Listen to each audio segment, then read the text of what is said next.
Good morning, good afternoon, good evening, love people. Welcome back to Minniesmentalhealth. How are you all doing today? Thank you. As always, I'm really truly grateful, and I will continue saying my thank yous. I won't stop. Thank you for joining me on another session, on another video.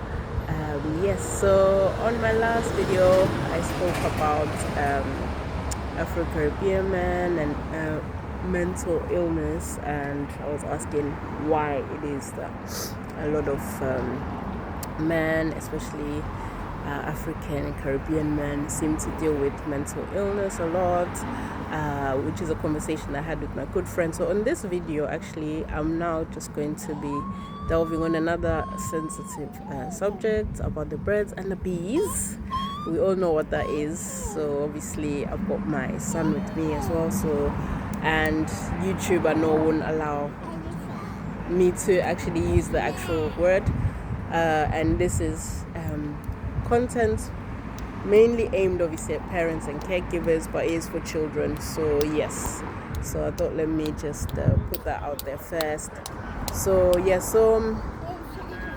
the thing with the birds and the bees, after like so much knowledge and understanding, I suppose, obviously my number one source is the Bible as a Christian, and also hearing people's experiences, just studying, like a lot of resources. We learn from all different types of avenues basically.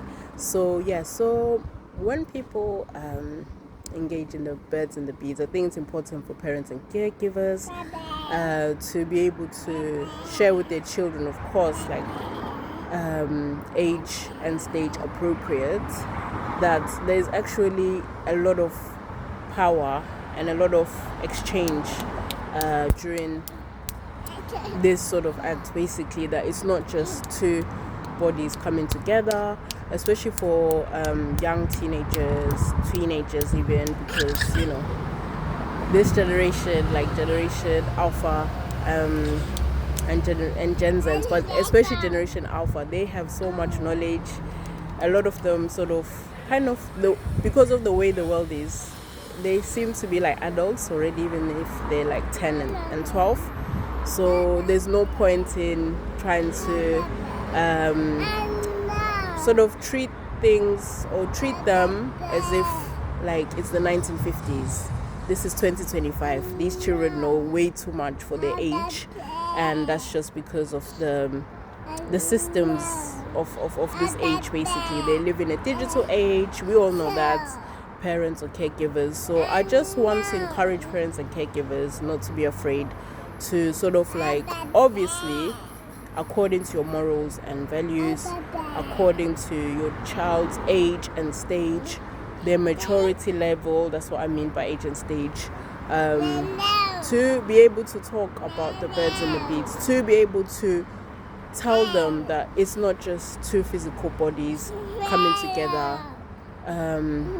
The way that God made this sort of gift, actually is a gift from God, is that the soul and the spirit also intermingle. They become one, so it means that it's a very sort of sacred act, even though I know I sound ancient now to a lot of the Gen Zs and the Generation Alphas, but it's true. The truth can't change with culture, can't change with a generation. The truth will always be the truth. So, and that's the truth of the word of God, like, which can never change, which can never fail. So if it is that they're at that age, obviously, now that they're having boyfriends and girlfriends, just to sort of be real with them about, obviously, the temptations to do this act, and also the consequences. We see the consequences all around society. We see the consequences, and not in a judgmental manner. I've just been to church, and the minister was talking about not judging others, so I've got like a fresh perspective now. So not in a judgmental manner at all, but I think at the end of the day, like, we need to tell the children that there's effects to this act. We see it all around society. I'm not going to mention what kind of problems have happened because of people sort of like deciding, obviously, not to follow God's order. I'm not going to say we see all over society. We all know what happens. And the children are the ones that tend to suffer in the matters. So I would just say, like, it's very important to, as parents and caregivers, to be the first ones to talk to our children about the birds and the bees. If we don't talk to them about it, and if we don't do it sooner, obviously in wisdom, if we don't do it sooner strategically and according to what they can handle, obviously, I'm not saying to, tell toddlers about that. That's what they try to do in schools, which I disagree with, because I think it's taking some of the essence of their childhood and their innocence.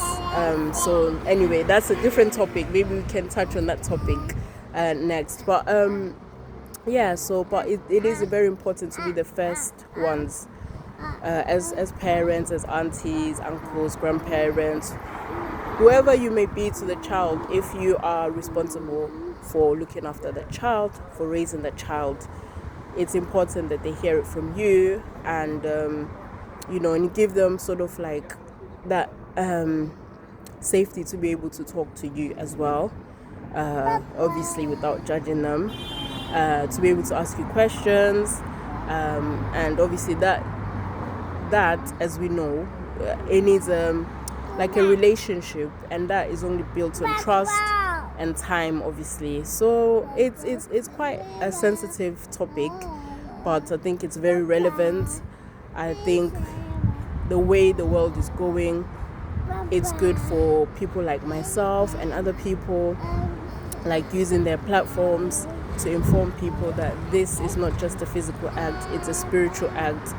It's an act where two spirits intermingle, two souls intermingle. That's why you see that, I can touch on this. Like, that's why you see that, let's say, a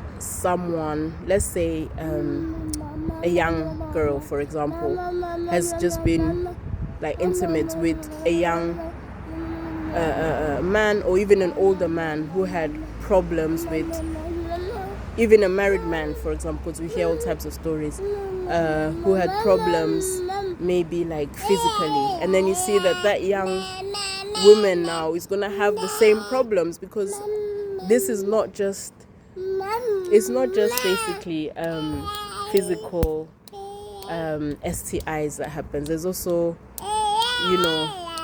the STIs, but the other S, which is unseen. So I just thought, let me shed some light on this topic and delve kind of deeper, but obviously with discretion and wisdom. So what are your thoughts? What do you think this act is all about?